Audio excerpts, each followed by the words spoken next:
kind of think the law school might not exist anymore. So my entire I don't know if I tell everybody. My entire ability to practice may or may not be get a good therapist. I have the pleasure of introducing today Laurie Schmidt and her team with 5280 Law Group here in Colorado. We should have a blooper page. We should have a blooper page. All right, hello everyone. I would like to introduce Vincent Reese at Divorce Mortgage Team. Vincent has been helping divorcing homeowners for over 35 years through the mortgage process by taking the stress off and making it more understandable and doable. Welcome, Vince. Thank you. I would like to introduce today Laurie Schmidt with 5280 Law Group. Her team enjoys helping divorcing couples find a fair and equitable solution to their divorce. This way, you are able to move on to the next chapter in your life. So Laurie, did you grow up in Colorado or where did you grow up? I did not. I grew up in Nebraska, right outside of Lincoln, on somewhat of an acreage, so a ton of space. I now live in Denver proper, so not a ton of space. And it's very, very interesting because I tell people this year, one of my hobbies is I'm farming. I am farming 1/1600th of an acre. All right, hold up. Okay, so what do you, when you say farming, what are you growing? So I have 2 zucchini plants. Okay. So when you can count the number of plants that you have, I don't think you should classify it as farming, but I really like that classification. So I have 2 zucchini plants. That's awesome. I have 2.5 tomato plants. 2.5? Yeah, one's not growing, and I'm not sure why, so I just don't feel like I can count that one as a whole plant yet. It just hasn't made it there. And some peppers and, the things that everybody grows in Colorado, it seems like, in the summer. So that's about it. But it's about 3 raised garden beds. That's about it? Yeah. Okay. So 1/100th of 1/16th of an acre. Do not forget that.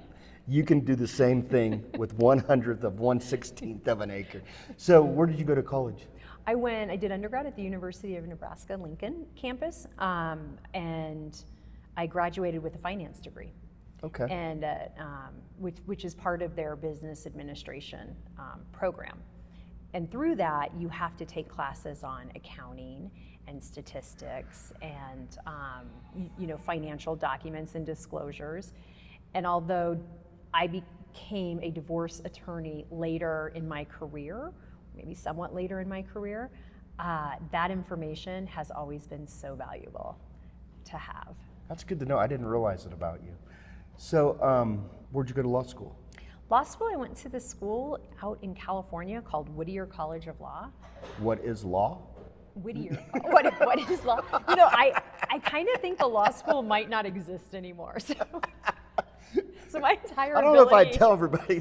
My entire ability to practice may or may not be. No, I did graduate. There's photos, photographic evidence. So. Did you make your own diploma? I did not. Okay. Then it's legit. It's legit. My grandma was there, so. Well, if grandma was there, then it has to be legit. Then it must have happened. But I believe so. Whittier College is in Whittier, California. And they had an offshoot of a law school, and it was its own independent building and it was in Costa Mesa, and the college is in Whittier, California. That's a city. It's most known for Mr. Tricky Dick, Richard Nixon. Oh. Richard Nixon did his undergrad at Whittier College. Okay. I'm pretty sure the college still exists, but I'm not quite sure if that law school exists anymore. We're just going to say it does. And if you want to Google it, feel free to Google it. You can leave a comment and let me know. Yeah, that's actually Invite me to my reunion, please. Okay, so you went to Whittier College. Whittier Law School. Whittier Law School. Yes. In Whittier, California. And then what brought you to Colorado? So I was working as a deputy district attorney for the county of Riverside, which is kind of, this is still in California? This is still in California, okay. Yeah. It's kind of behind, I always say it's behind LA and Orange County. It's a very, very large county, and it was a really wonderful experience, and I still am friends with a lot of my DDAs and fellow prosecutors What in is that area. DDA? Deputy District Attorney. Okay, you So heard I- that. so it She's was- friends with deputy district attorneys in California. So if you get in trouble, just call Lori. so that's really how I started my career. But I was getting a little bit older in life, and I wanted to start a firm, and I was looking at long-term where I wanted to live. I cannot stress this enough. I did not do this the way that the people should. Like, I did this a little. Even my father said something years later once the firm was successful. He's like, you really just dove into that one. So generally, when you're an attorney, you work for a firm, you work for the government, you get your experience, but you also make contacts in your jurisdiction. And then if you want to go out and kind of hang your own shingle, you have those contacts and those relationships, which are really important to help you get clients. I moved to Colorado, took the bar, and knew no one, and decided I would just open up my firm. So that is what I did. Without knowing anybody. Without knowing anyone. And I don't even think I took enough time to really think through and think, is this the best way to do this? I started doing just criminal defense, and then I added divorce to my practice probably 2 or 3 years into it. And only because some of my clients were just asked me to help them on that. And I said, well, I don't do that area of law. And I got enough questions for it. I said, you know what, let me look into this area of law. So I educated myself on the divorce statutes. I went to specific CLEs. I took some additional certifications, for example, in business valuation, so I could feel comfortable. And once I felt comfortable, I started taking on the cases when my clients would ask. At the beginning, it was just when a prior client would ask, and then it has grown quite a bit since then. So I guess it was hard to stay married when somebody's in prison, or were you able to get these people out of prison before they got divorced? No, it's interesting. Criminal law can be a very big stressor on people, right? Mm-hmm. Like even just a DUI arrest can be a very big stressor. And so sometimes it's kind of the tip, right? The tipping point. I always say that with divorce, people stay within their situation, their marriage, until that pain point gets to be at a certain level that the fear of leaving and the fear of unknown outweighs or is less than the pain that they're feeling in that relationship. So I think criminal law can sometimes bring out, hey, this might not be working the best for us. It is So interesting. if I was to explain this, Yeah. and to make sure I understand it, so criminal law usually will bring out all the colors that exist in an existing family. Oh, I don't know about that. Or all the Sometimes- laundry. Sometimes it brings families together, right? Like Okay. they rally to support someone, especially if you have a case where, and I've had these cases, I'm thinking of one in particular right now, where there's some pretty big equity questions in the, in whatever is being charged or whatever is being alleged, right? So I've also seen it where families kind of rally behind and really support the person that's being accused, especially if they feel that the person did not do the conduct charged. I always say criminal defense is not about right and wrong, and it's not about guilt and innocence. It is about, can the prosecutor prove the case, yes or no? And so if you look at it from that angle and that lens, you'll always keep the presumption of innocence intact, right? Which is something that's hard to do, because I will say, I read in the Denver Post recently that a woman had driven through 6 backyards before stopping in front of a bush, or the bush stopped her. I'm not sure. The paper didn't elaborate. And even as the human that I am and have been doing this for over 20 years, I said to myself, I bet she was drunk. So there it is. All right, so that's not alleged. That's just... Well, it is right now, right? Like I don't know what happened to that case. It wasn't a Denver case. It was just in the paper. Got it. I don't represent that person, so I have no privileged information. Do you remember your first family law case? I do remember my first family law case. Oh, wow. So can you elaborate on it without, giving up names or anything? It was some of my first few, I will just say, they were pretty easy cases. Okay. In that the actual issues that we needed to discuss or that needed to be resolved were fairly resolvable. What we had to do is that we had to give a little bit of time for everybody to calm down.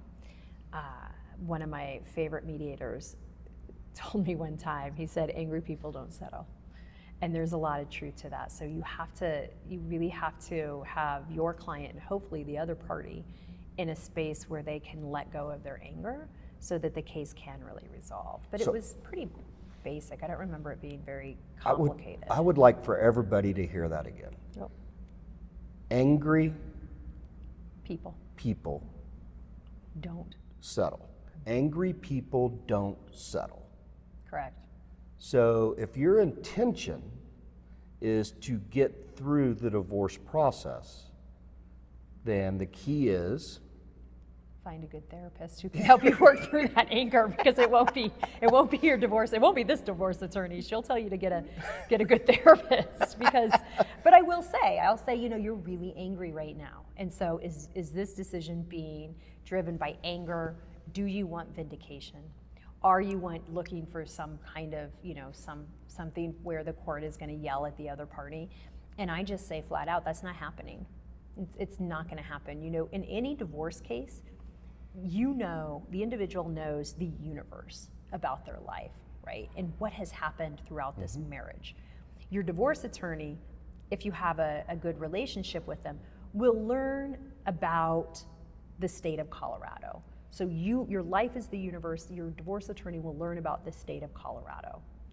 A judge, if you litigate this, will know maybe as much as a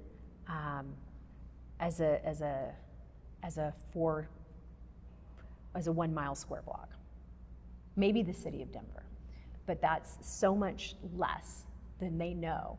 And that's not that the judges don't care. It's not that they don't want to know. It's that they will look at the issue as what is relevant to it, what is not relevant to it.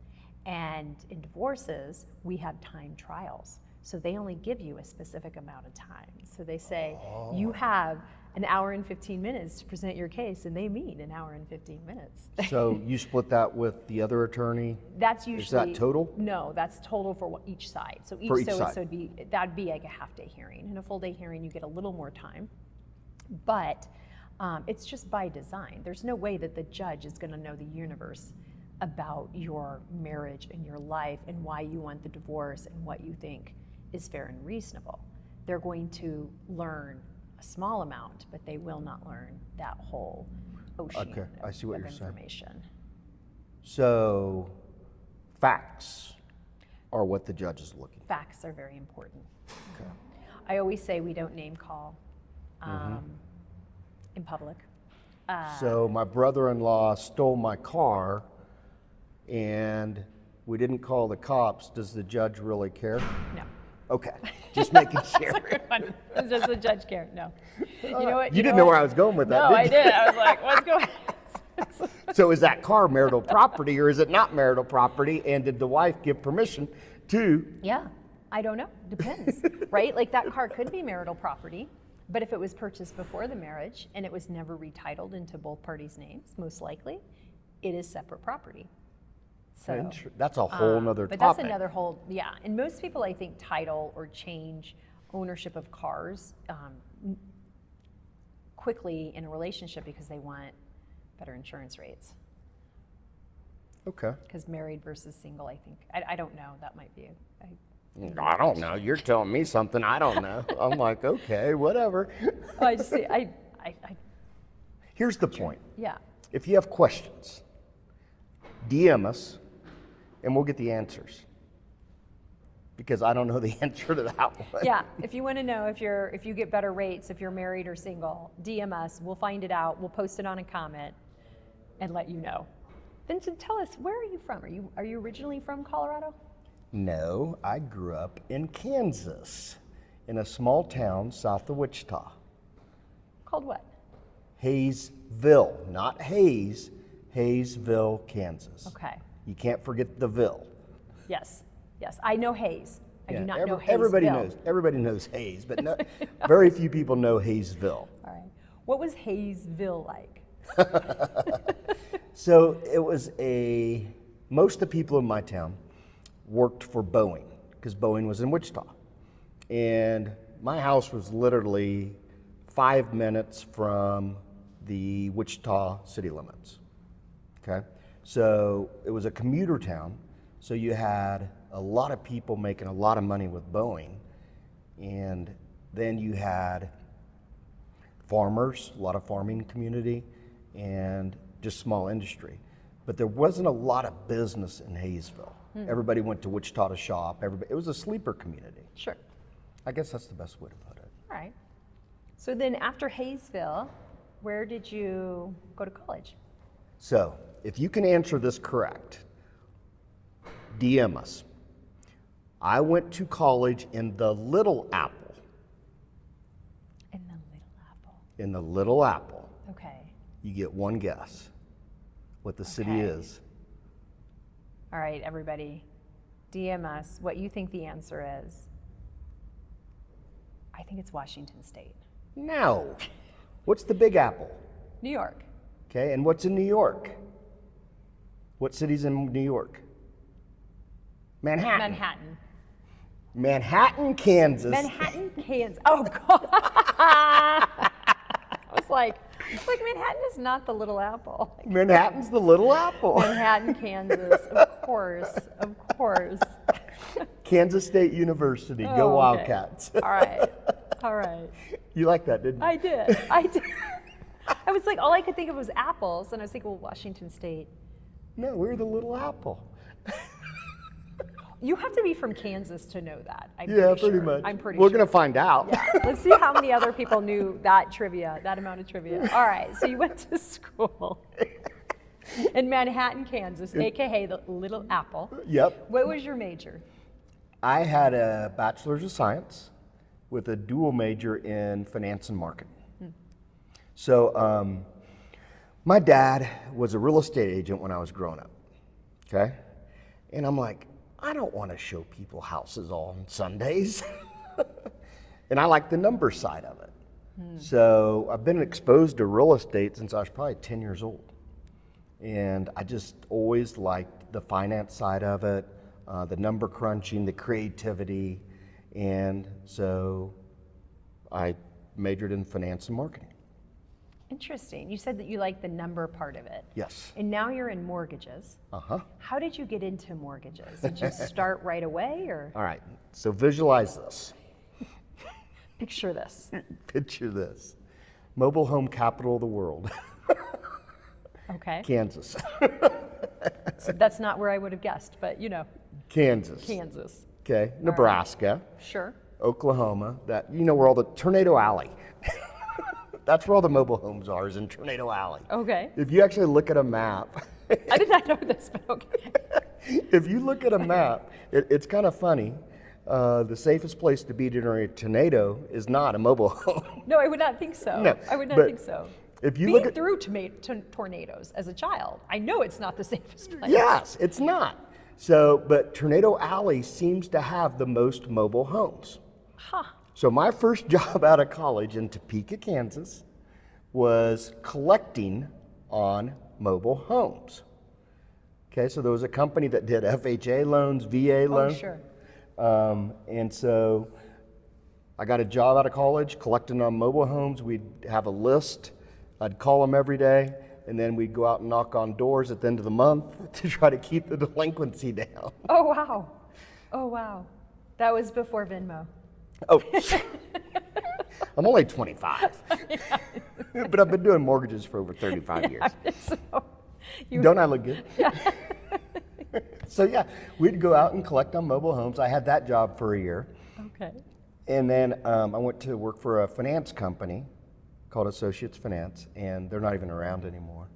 But that's where I got my taste of mortgages. So we did mortgages for people in Kansas, in Topeka. I'm still in Topeka.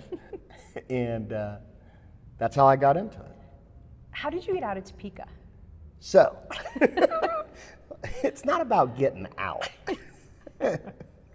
I'm from Lincoln, Nebraska. I always say it's a beautiful place to be from. But you're not from Lincoln. You grew up in a Well, small town. We grew up in the country. Yeah. So we didn't even have a town. We just had a house. So what was your mailing address? Your city. What was your mailing city? So the city was Davie. Davie, Nebraska. Davie, Nebraska. All right. Look up Laurie Schmidt, Davie, Nebraska. Or not. We'll get all the dirt. Okay. So you were saying. So I was recruited. One of my former bosses was the branch manager for the company in Topeka. He opened up a mortgage company in Colorado, and he recruited me to come out and run his mortgage company. Oh, very nice. Yeah. Very nice. So at that time, were you thinking, because now you are the creator, owner, manager of divorce mortgage teams. yes. How did that come about? So I was divorced, and this is what got me into divorce mortgage planning. If I would have known today, back then, if I would have known back then what I know today, or today back then, you know what I mean. Uh-huh. I would have done things differently. I probably would have kept the house, but I didn't think it was an option. So ended up selling the house, and we all know if a house sold in 2000, what it's worth today. Right. So I would have kept that house. And that's what really, really got me thinking about, if I didn't understand it, there has to be a lot of other people that don't understand it. So I just want to help those people get through the mortgage process and make sure they have the options. Right. Because there is more than one option. It's not just buy, sell, refinance, equity buyout. I mean, there's different options. And if the numbers make sense, then you'll have an option to either keep it or move on. And I wasn't given that option. I have to ask, did you use a divorce professional? An attorney? Yes. Yes, I did.